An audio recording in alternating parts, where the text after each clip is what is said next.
Hablemos del origen de los partidos políticos.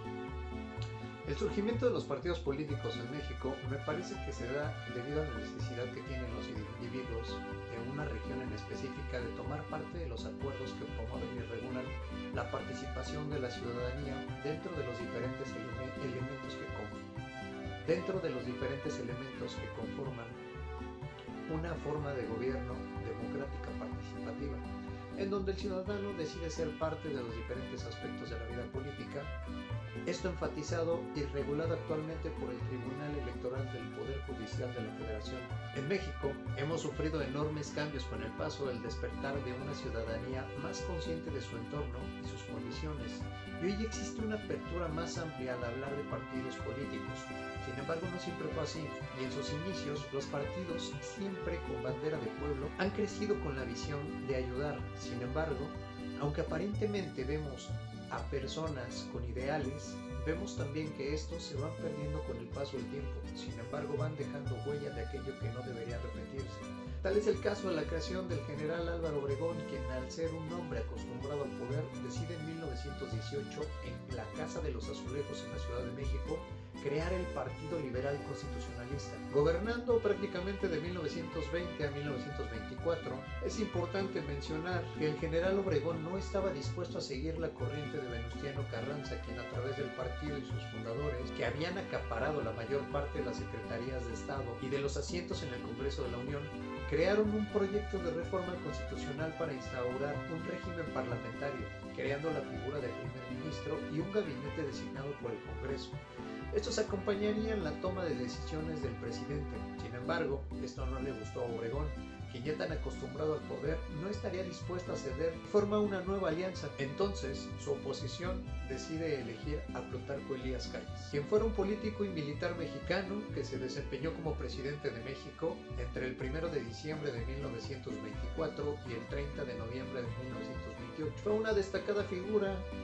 en el México revolucionario, pues después de concluir su presidencia fue apodado como el jefe máximo de la revolución, controlando los presidentes entre 1928 y 1934, periodo conocido como el Maximato debido a su apodo. Los presidentes impuestos dentro de este sistema de gobierno fueron de 1928 a 1934. Los presidentes impuestos dentro de este sistema de gobierno fueron Emilio Portes Gil, gobernando a través del Partido Nacional Revolucionario de 1928 a 1930,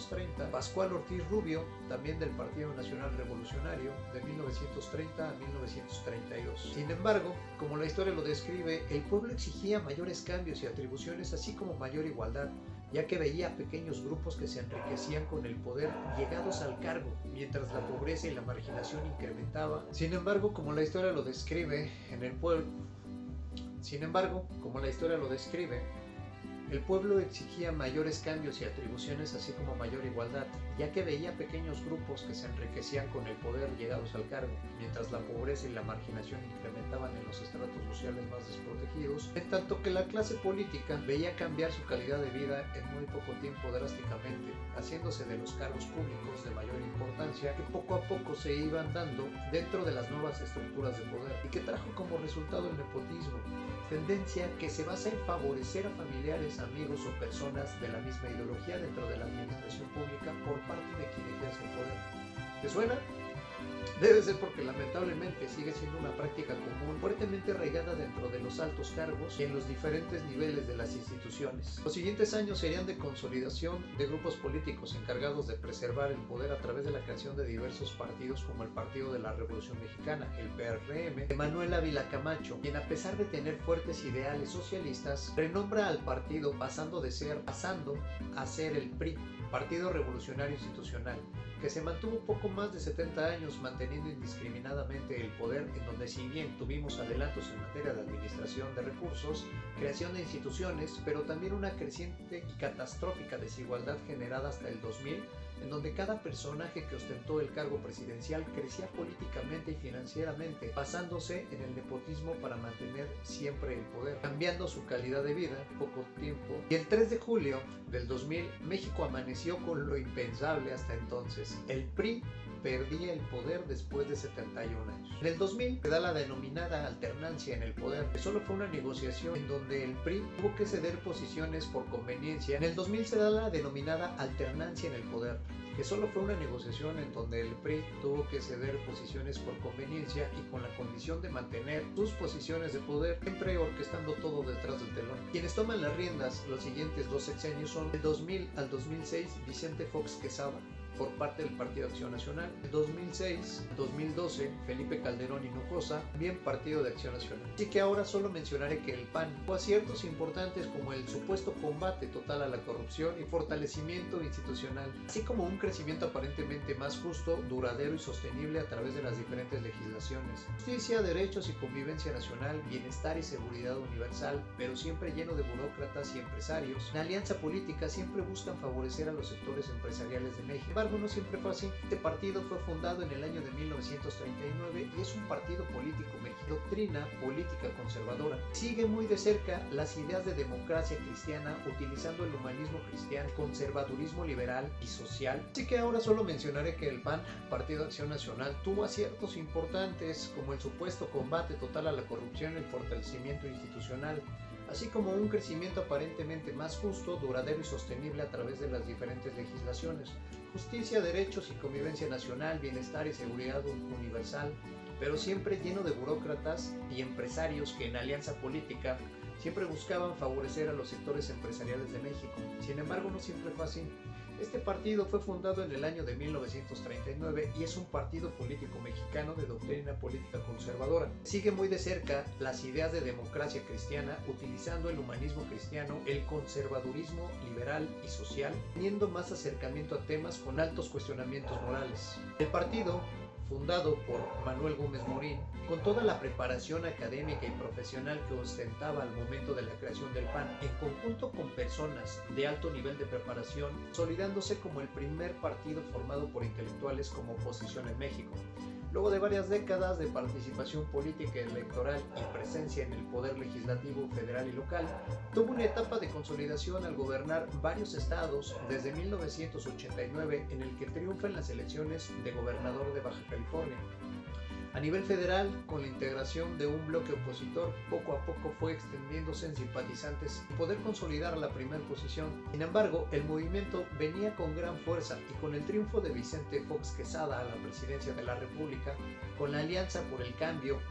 en el año 2000, con Felipe Calderón Hinojosa en el 2006, ambos han sido los 2 ejercicios del PAN en el Poder Ejecutivo en México entre los años 2000 y 2012. Y parafraseando a Jorge González Torres, fundador del Partido Verde en 1986, en algún punto los políticos panistas dejaron de ser ciudadanos convencidos de un ideal y que participaban en la política para modificar al país sin esperar un triunfo inmediato, y se convirtieron en aspirantes a cargos bien pagados dentro del partido o en los diversos niveles de gobierno. Se echaron a la borda los principios y se abrazó un pragmatismo que se ha tratado de justificar de mil maneras, pero que acabó convirtiendo al PAN en cómplice de lo que antes combatió e imitador de los que fueron sus rivales políticos. La izquierda en México, por otro lado, se caracterizó por impulsar la transformación de la sociedad a través de la vía electoral. Sectores excluidos de las políticas de desarrollo comenzaron a hacer movimientos sociales independientes y combativos, haciendo que la izquierda social cobrara forma a través de las coordinadoras de masas, sindicatos independientes y los grandes frentes de organizaciones populares, siendo el PRD, Partido de la Revolución Democrática, partido que vio nacer y desarrollar las ideas de un Andrés Manuel López Obrador, fundador de la actual Morena, y partido que abordaré porque es el resultado de un fuerte movimiento de izquierda que desde sus inicios, a través de las asambleas de barrios, vieron en el pueblo un propósito por mejorar las políticas públicas a fin de no concentrar la riqueza en los mismos de siempre y desprotegiendo al pueblo. En nuestros días, esta condición se ha cumplido cabalmente, ya que normalmente aquellos que se han integrado a sus filas y que conforman la gran mayoría de los partidos son empresarios reconocidos de familias poderosas que en la actualidad presentan propuestas que buscan regresar a privatizar la mayor parte de los recursos de la nación, siempre con intereses de enriquecimiento de por medio a través de programas que blindan perfectamente al sector privado, impulsando un Estado más centrado en el capitalismo y centrado en intereses empresariales empresariales por encima de los intereses del pueblo. Sin embargo, siempre existió una izquierda presente en todos los movimientos importantes, donde se marcaba más la idea de generar un Estado, la izquierda política actual, apoyado de la necesidad de un Estado laico y aconfesional, es decir, que no pertenece ni está adscrita a ninguna confesión religiosa y cuya base es la separación de poderes entre la Iglesia y el Estado,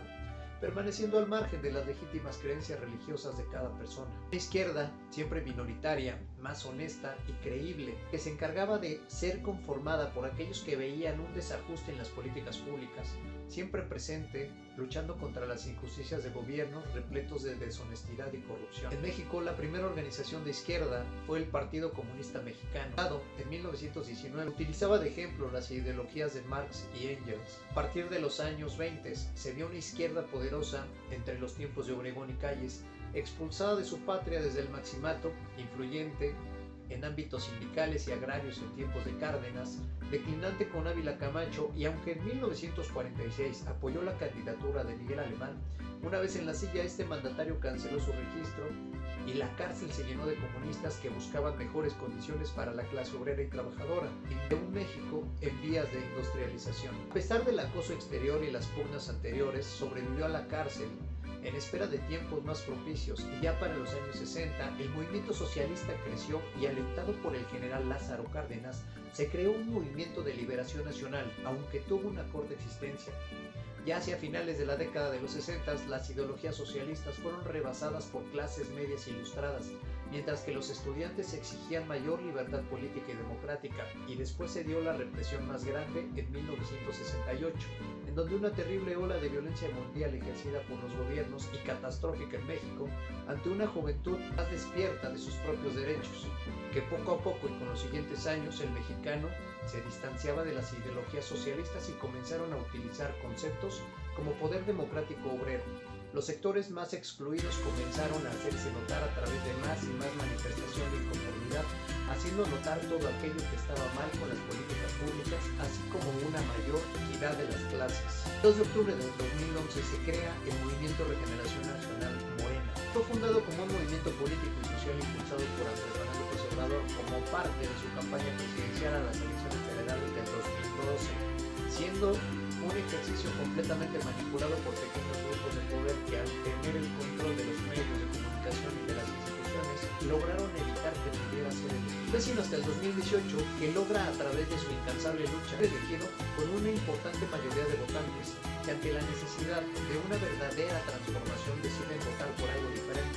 eligiendo una amplia mayoría a quien ahora está por cumplir con muchos de los proyectos planeados, los que se fueron dando sobre la marcha, siempre con la finalidad de mejorar y servir a la nación. ¿Está gobernando bien o mal? La historia lo dirá. Ahora, desde mi perspectiva, hay algunos aspectos que podrían ser benéficos dentro de mi carrera, y esto puede ayudar a mejorar la imagen o crear campañas de difusión que ayuden a mejorar la comunicación dentro y fuera de los partidos políticos, difundiendo ideas que vayan en acorde a la ética, así como la planeación, elaboración y creación de un plan de propagación de las propuestas de unos u otros. Sin embargo, estas siempre entiendo que podrían estar sesgadas ante personajes que utilizan los medios para su control. Por esta razón, la ética cumple con un papel fundamental. Por otro, mi participación como simple ciudadano es fundamental para que se pueda ejercer políticas públicas eficientes, siempre respetando a la autoridad, pero jamás por encima de mis derechos. Yo soy Luciel Rodríguez y gracias por quedarte hasta el final. Mando un fuerte abrazo.